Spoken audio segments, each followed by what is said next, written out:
Filipino domestic helper murdered and burned in Kuwait. Does she deserve all that? Who should be liable for this incident? Let's dive into it. It's so brutal, inhumane, and cruel.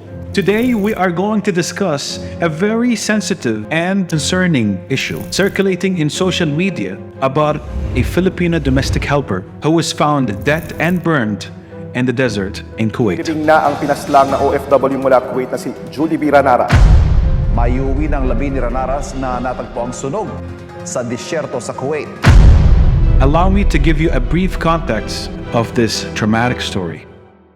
Her name is Julie B. Ranara, a 35 years old Filipino worker in Kuwait, where she works as a domestic helper.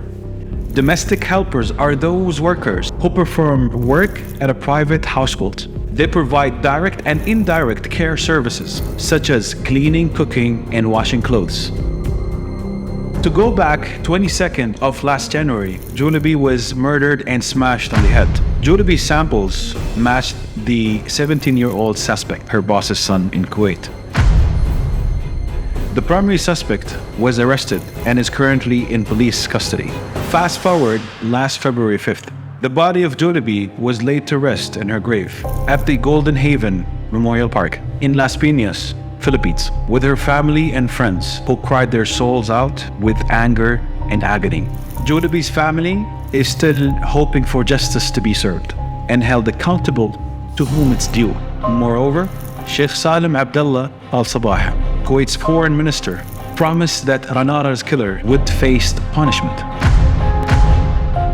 In addition, the Philippines government has already suspended the accreditation of foreign recruitment agencies in Kuwait because of this brutal incident.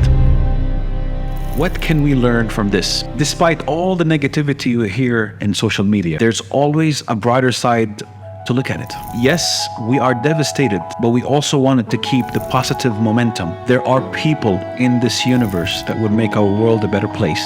And also that love knows no ethnicity, race, gender, and religion. You may hear of brutal situations at some certain countries, but there are many cases, like in Saudi Arabia. A 50 years old domestic helper Filipino was escorted to the terminal by 3 generations who she raised, simply because the bonding was too strong and it was too emotional.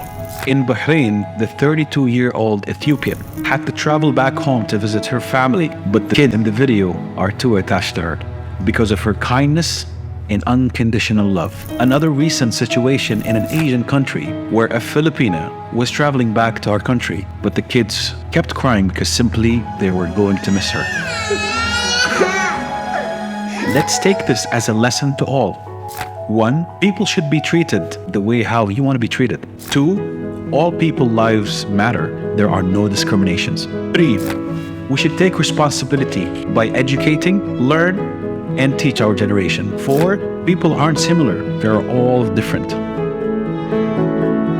In conclusion, going back to our story, the life of OFWs are not accessible. They left their homes because they wanted a better future for their families. And for the sake of the family and friends, they had to give up a lot. This video isn't meant to discourage those who want to be an OFW. Instead, it's meant to show everyone that these heroes must make sacrifices and take risk to give their family a better life. We hope that justice will be served. If you know someone, an employer or worker, is being mistreated, do not hesitate to ask for help. This is Latino Traveler. Stay astig. Stay safe. Kapatid.